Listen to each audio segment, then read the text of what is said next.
Bismillahirrahmanirrahim. Alhamdulillahi rabbil alamin. Wassalatu wassalam ala Rasulillah wa ala alihi wa sahbihi ajma'in.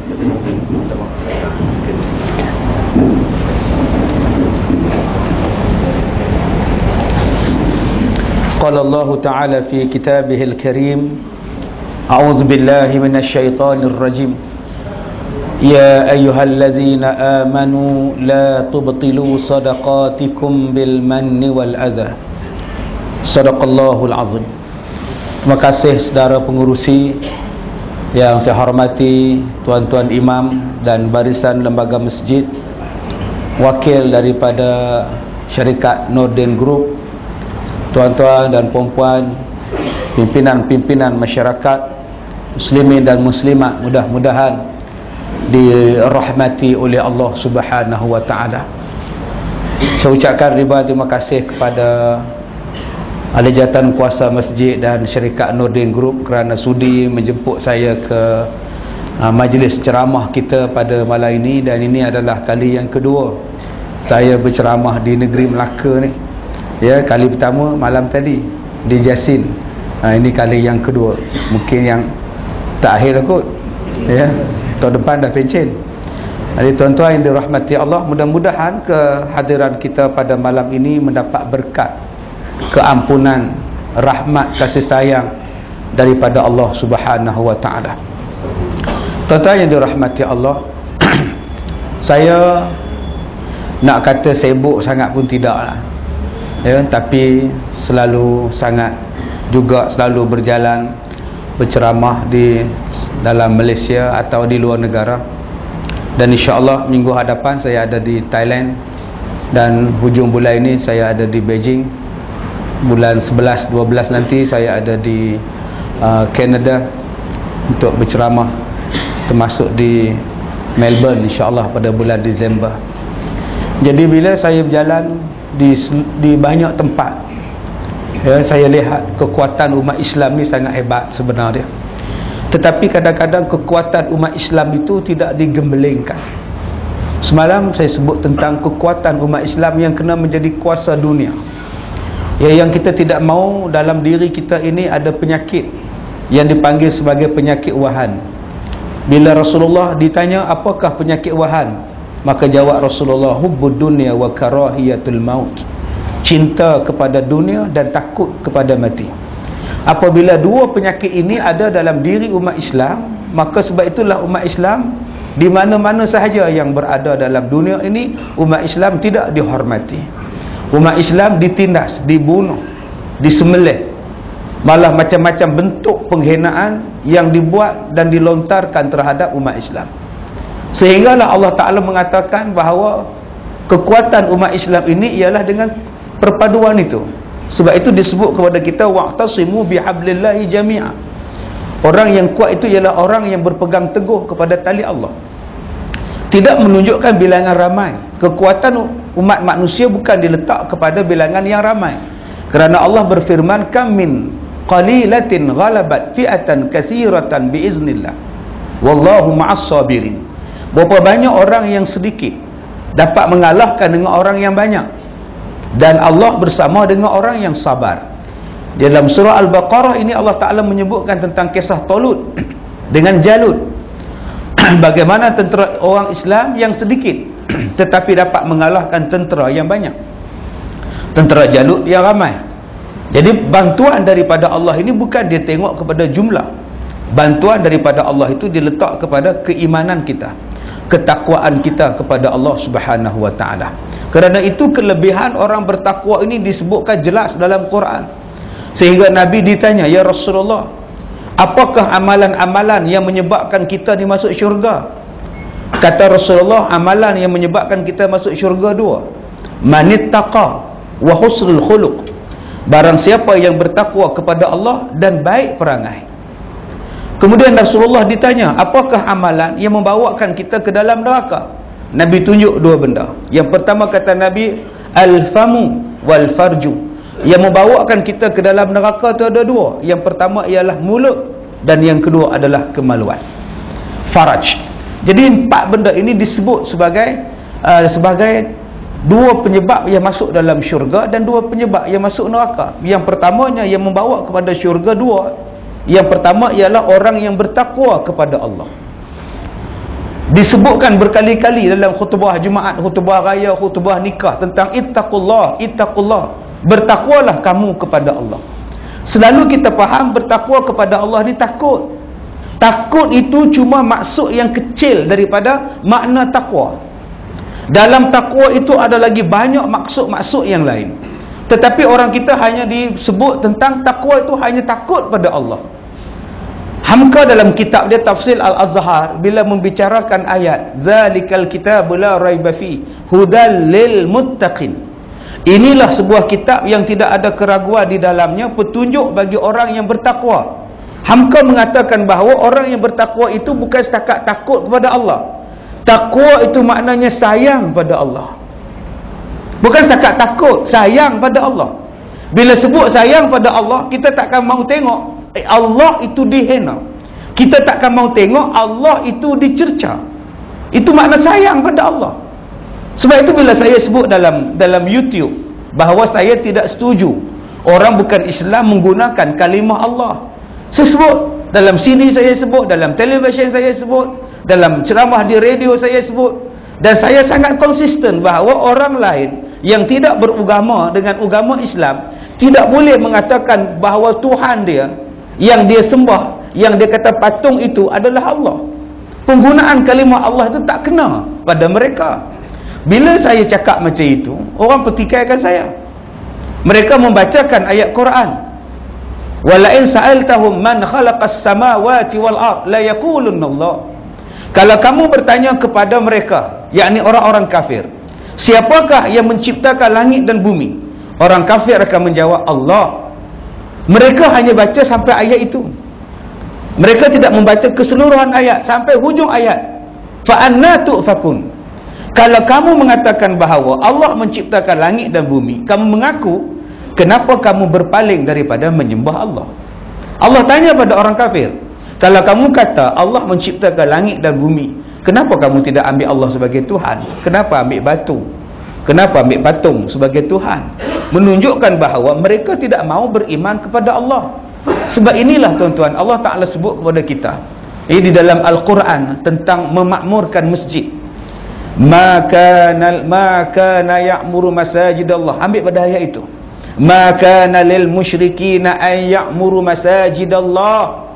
Tidaklah patut sama sekali orang-orang musyrik memakmurkan rumah-rumah Allah. Syahidina alaihim bil kufr. Sedangkan mereka itu sendiri menyaksikan bahawa mereka menolak Islam. Sebab itu dalam ayat itu jelas tuan-tuan. Ayat yang kalau kita sambung di bawahnya, innama ya'muru masajidallah man amana billahi wal yaumil akhir. Ayat itu sangat jelas. Ayat ini berlaku apabila tentera-tentera Islam berjaya menawan orang-orang kafir Quraisy dalam peperangan Badar. Termasuk yang ditawan ialah Hamzah. Termasuk yang ditawan ialah Abbas bin Abdul Muttalib, bapa saudara Rasulullah. Masa itu dia belum lagi beragama Islam. Bila dia belum beragama Islam, dia ditangkap lebih kurang 70 orang yang ditawan. Sahabat-sahabat Nabi pergi tengok Abbas, bapa saudara Nabi, bantah Nabi dan nak berperang dengan Nabi. Bila kena tawan, sahabat-sahabat tengok. Sahabat-sahabat nak tengok, ini dia orang yang lawan Rasulullah. Abbas berkata, kawan-kawan dia berkata, hai orang-orang Islam di Madinah, apa yang kamu buat untuk Mekah? Apa yang kamu buat untuk orang yang pergi haji? Kami duduk di Mekah, kami bagi makan dan minum orang buat haji. Kami jaga Kaabah, kami jaga Masjidil Haram. Kamu duduk di Madinah, apa kamu buat? Kami yang jaga Mekah, kami yang jaga orang buat haji dan umrah. Turun ayat ini tuan-tuan. Maka nalil musyrikin ay ya'muru masajidallah. Tak patut orang-orang musyrik memakmurkan rumah-rumah Allah. Apa yang kamu buat itu tak boleh. Apa pun sebab kamu tak beriman pada Allah. Sebab ini Allah Ta'ala sebut tuan-tuan, bila ulama-ulama membicarakan hadis ini, apa yang orang kafir boleh buat dalam masjid dan apa orang kafir yang tak boleh buat dalam masjid. Apa yang orang kafir tidak boleh buat dalam masjid, orang bukan Islam? Masuk ke dalam masjid dan bagi syarahan haram. Syarahan apa pun tak boleh. Kalau kamu bukan Islam, nak cakap tentang masyarakat, jangan dalam masjid, kamu duduk cakap di luar. Di pasar boleh, di market boleh, di mana boleh, di padang boleh. Dalam masjid Allah tak bagi. Itu dikira memakmurkan masjid. Jadi ni tuan-tuan, bila kita membicarakan tentang itu, berapa banyak orang yang bantah. Saya pergi ceramah di satu tempat tahun 2008. Dia kata, "Ustaz, kenapa orang Islam tidak menjadikan orang bukan Islam sebagai AJK masjid? Apa salahnya? Sampai bila mereka tak nak pegang AJK masjid? Kalaulah orang bukan Islam memegang jawatan kuasa masjid, memegang jawatan kuasa surau, saya rasa kita telah memberikan satu pendidikan kepada orang bukan Islam. Sampai pada satu tahap masjid pun nak dilantik orang bukan Islam, tak huru-hara ni tuan-tuan." Saya terus baca pada dia satu ayat, "Innama ya'muru masajidallah man amana billah." Nombor 1. Yang boleh memakmurkan masjid hanya orang beriman pada Allah. Orang kafir tak masuk sebab syahidina alaihim bil kufr. Sebab mereka sendiri mengatakan bahawa mereka kufur pada Allah. Mana boleh? Ini tuan-tuan, sebab itu apa benda yang kita nak buat, apa benda yang kita nak cakap, tolonglah kita rujuk kepada Quran. Quran dapat memberi jawapan. Hari ini umat Islam menjadi terlalu lemah. Apa pasal? Sebab nak menjaga hati orang yang bukan Islam, tidak mau menjaga Allah Subhanahu wa taala. Sedangkan yang menjaga kita ialah Allah. Sebab tu Nabi sebut, ihfazillah yahfazka. Kamu jaga Allah dan Allah akan jaga kamu. Yang lain jangan fikirkan. Bila kita menjaga peraturan Allah, bila kita menjaga hukum hakam Allah, yang lain jangan fikir. Allah akan jaga kita. Masalah kita sekarang ialah ketidakyakinan kepada Allah. Ketidakyakinan kepada Allah. Kita nak derma untuk masjid pun tak apa nak confident tu. Nak wakaf pun tak apa confident. Dia belajar. Masalul ladzina yunfiquna amwalahum fi sabilillah kamasali habbatin ambatat sab'a sanabila fi kulli sunbulatin mi'atu habbah. Dia belajar perumpamaan orang yang bersedekah. Dia seolah-olah menanam sebiji benih, tumbuh sebatang pokok, tumbuh 7 dahan, setiap satu dahan ada 100 buah.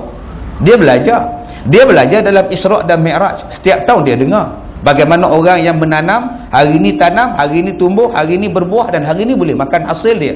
Rasulullah bertanya pada Jibril, siapakah orang yang bertanam cepat sangat hidup buahnya? Kata Rasulullah, itulah orang yang bersedekah. Kita belajar benda itu, tapi keyakinan tidak sampai pada diri kita. Sebab tu bila nak sedekah, kadang-kadang berkira-kira. Jadi Parkinson tangan dia. Padahal sebelum tak ada Parkinson pun. Bila nak masuk derma je, Parkinson dia. Subhanallah, Masya Allah, baik. Pasal apa? Pasal tak yakin. Sebab dia kata bila saya masuk 100 dalam masjid, saya pergi cocok kad saya dekat dinding bank, jumlah tak naik, Ustaz. Kalaulah semua jumlah naik, Masya Allah, macam semayang mayat kita. Saya pergi satu tempat tuan-tuan, semayang mayat yang penuh orang, ramai, macam semayang Jumaat. Sebab ada sampul. Ditunggu dekat pintu masjid, ada 2 orang tukang bagi sampul surat. Seronok tuan-tuan. Asal 4 kali takbir je duit, 4 kali takbir je duit. Kalau begitu 10 mayat pun tak apa sehari. Sebab itu bila semayang mayat penuh orang, semayang subuh.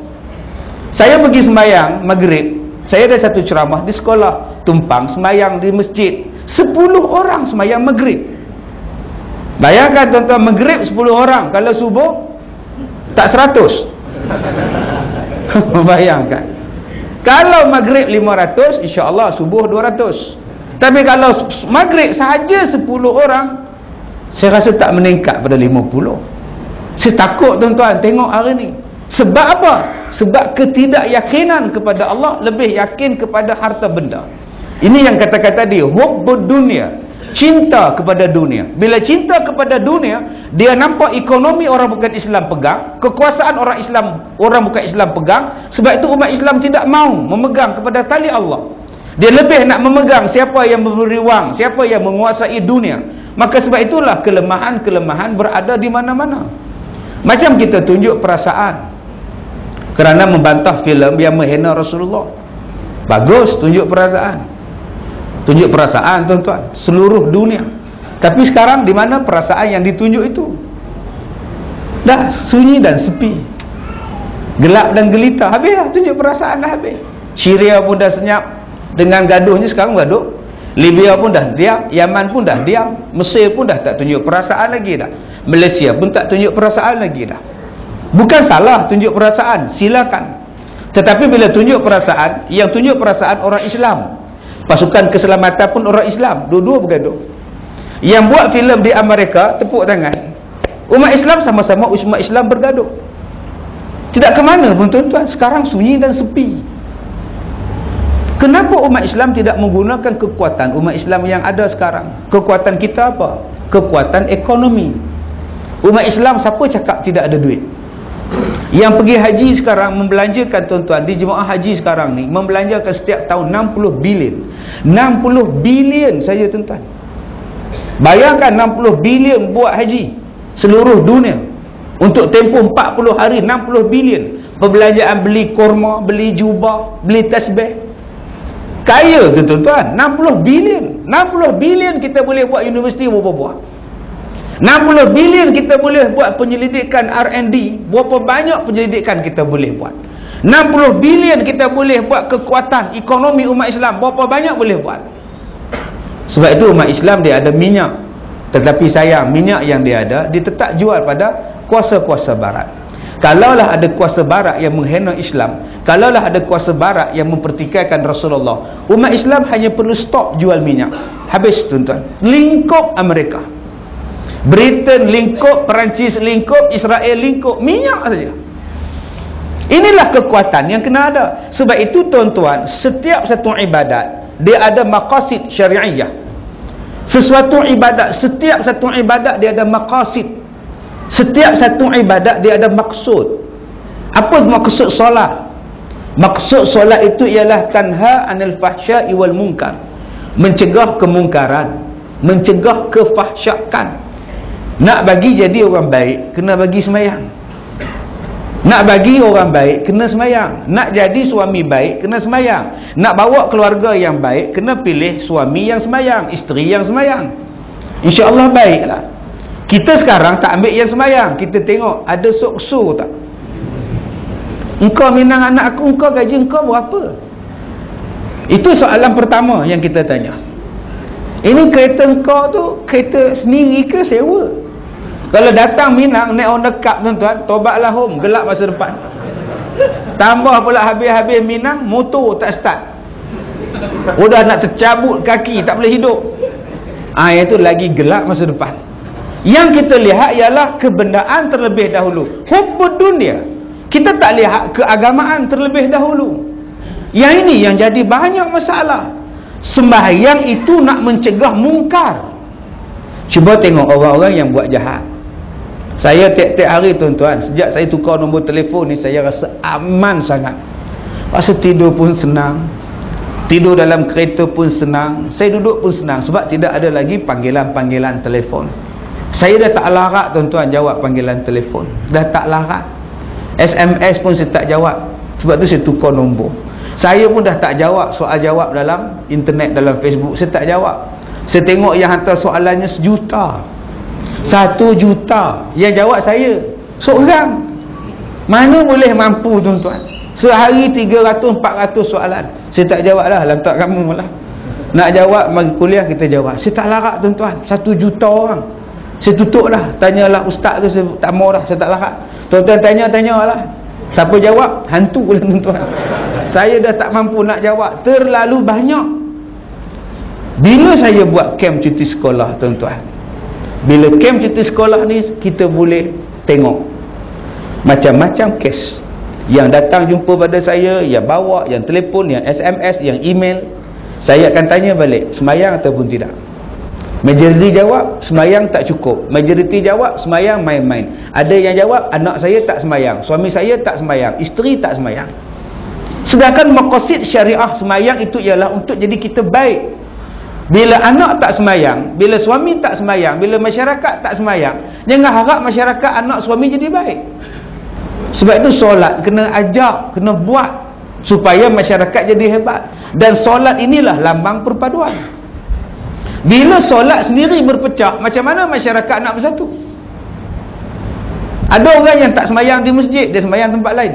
Tak salah, pergilah semayang. Tapi kenapa sampai pada satu tahap benci masjid? Sampai semayang pun tidak bersatu macam. Dia tengok tu imam baca khutbah tak kena dengan dia, dia start motor dia belah. Belah tuan-tuan. Kita pun cakap boleh belah.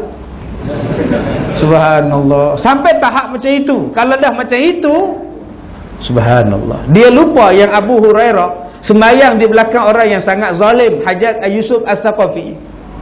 Hajjaj bin Yusuf As-Saqafi dia bunuh 120,000 orang. 120,000 orang Islam, bukan orang kafir. Siapa yang lintas depan dia, dia pancung je. Dia nak pergi ke tawaf, orang lintas, dia pancung tuan-tuan, depan Kaabah dia pancung. Hajjaj bin Yusuf dia tembak Kaabah, rebak sebahagian Kaabah, runtuh Kaabah, sebahagian dia tembak dengan menjanik. Tapi bila dia semayang, dia jadi imam. Dahsyat tuan-tuan. Siapa makmumnya? Abi Hurairah, sahabat Nabi. Orang tanya kepada Abi Hurairah, kenapa kamu solat di belakang dia? Dia zalim, bunuh orang. Jawab Abi Hurairah, ketika dia solat, dia tak zalim. Ketika dia jadi imam, ada dia bunuh orang. Cicak pun dia tak bunuh. Aku ikutlah semayang dia. Kan elok tuan-tuan. Bila sebut tentang Islam, kita jadi satu.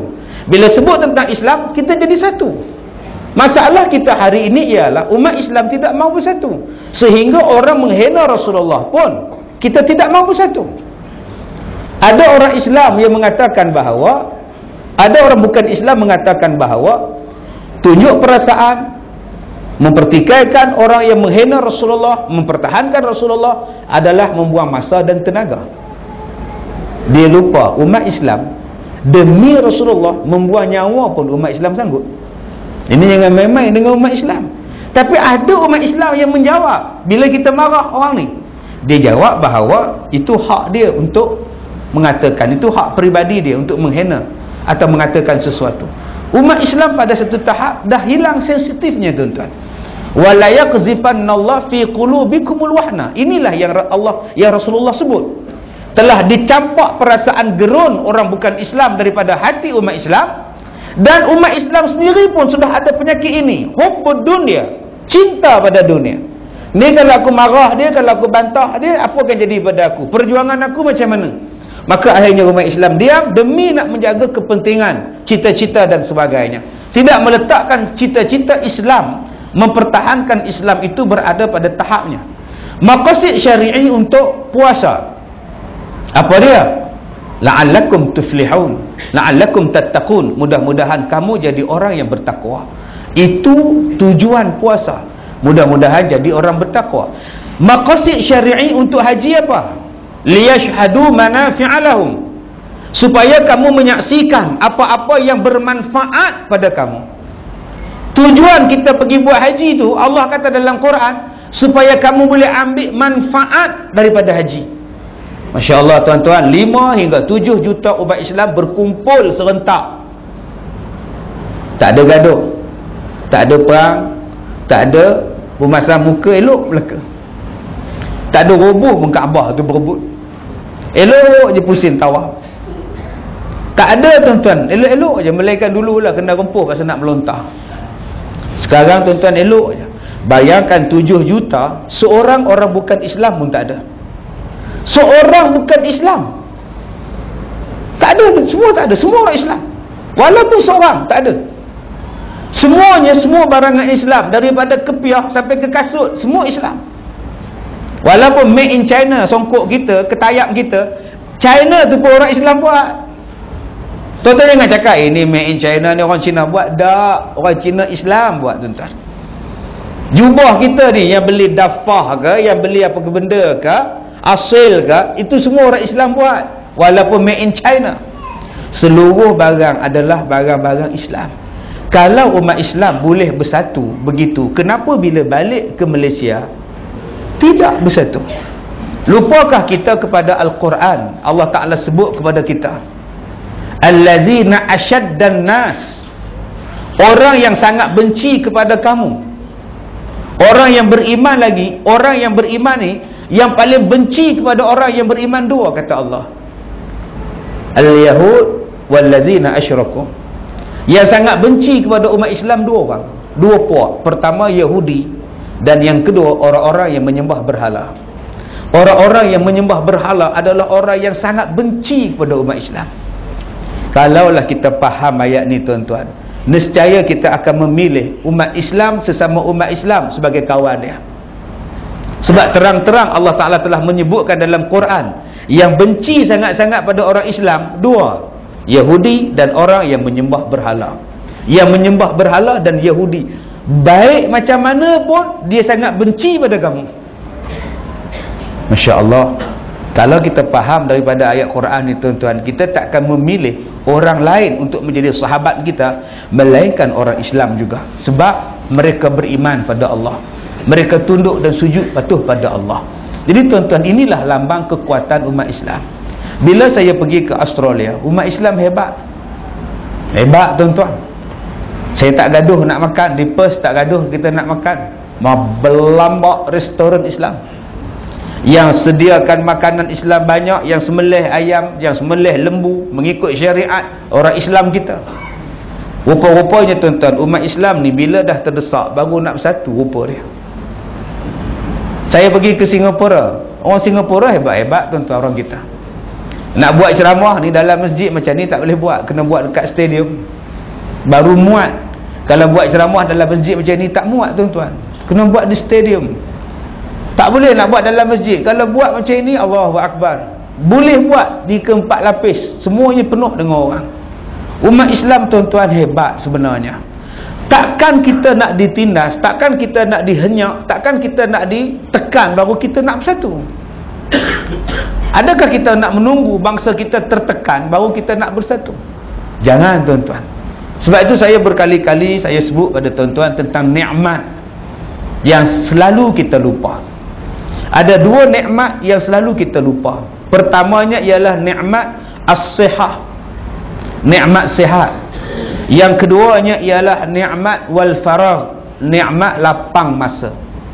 Nikmat inilah yang manusia lupa. Nikmat sihat. Masa mata tengah sihat, mana ada nak baca Quran? Dibacanya mangga, betik, mempelak. Yang tu banyak dia baca. Quran berapa banyak nak baca? Masa tengah muda berapa banyak baca Quran? Tunggu mata dah rabun baru sibuk baca Quran.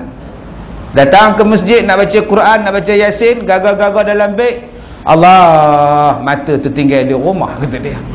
Itu mata makcik ada dua spek mata, kata dia. Tak boleh baca. Nasib baik Yasin tu hafal di mulut, buat ikut juga. Ini masalah kita tuan-tuan. Masalah kita, masa muda-muda jarang ke masjid. Bila kaki sakit lutut, sakit gaut, baru datang. Itu yang bila rukuk, aduh. Masa sujud, aduh. Masa duduk antara dua sujud, aduh. Ya Allah. Masa tahiyat akhir, orang pula duduk atas kaki dia, aduh, lagi sakit dia. Habis sembahyang kita tanya Tuan Haji apa salah? Aduh, mana boleh sebut aduh dalam solat? Gaut ustaz. Kakinya berbiji-biji tuan-tuan. Subhanallah. Sebab tu saya tengok malam ni ramai anak-anak muda. Alhamdulillah. Ini tarikan, gerakan sekarang ni tuan-tuan. Anak-anak muda sekarang ni, ya, mereka belajar, mereka cepat belajar dan mudahnya untuk mendapat ilmu. Sebab tu kita jawatan kuasa masjid kena cari jalan macam mana kita nak bagi orang muda. Kena cari jalan tuan-tuan. Setengah orang kita anak muda, masya-Allah. Subhanallah. Kita tak mau mesra muda. Kita tak nak mesra dengan orang muda. Kita tak nak libatkan mereka tentang kemasyarakatan. Saya punya geng tuan-tuan, bukan semalam saya sebut di Jasin, saya ada geng untuk sembelih lembu. Dan saya ada juga anak-anak muda yang menguruskan mayat. 12 tahun, 16 tahun, 17 tahun, uruskan kematian. Bila ada saja kematian, satu van kami pergi. Jemput tak jemput, kita orang sampai. Ambil Yasin, tak payah disuruh, baca Yasin, baca tahlil. Bila dah baca tahlil semua, balik. Tanya pada tuan rumah, dah ada tukang mandi belum? Belum. Tak apa, kami mandikan. Percuma. Tak seronok hamba Allah tu. Mayat tu lagi seronok. Selamat duit aku, kata dia. Mayat tu pun seronok. Subhanallah, Masya Allah. Bila anak-anak muda ke hadapan, kawan-kawan dia, yang geng-geng dia tengok, lama-lama pakai impit, dia orang pun nak join sekali. Ni yang kita nak, tuan-tuan. Sampai bila kita, bukan saya nak hina tuan-tuan pula minta maaf, tapi sampai bila kita nak buat? Saya bila buat kursus mandi mayat, tuan-tuan, saya dah agak dah.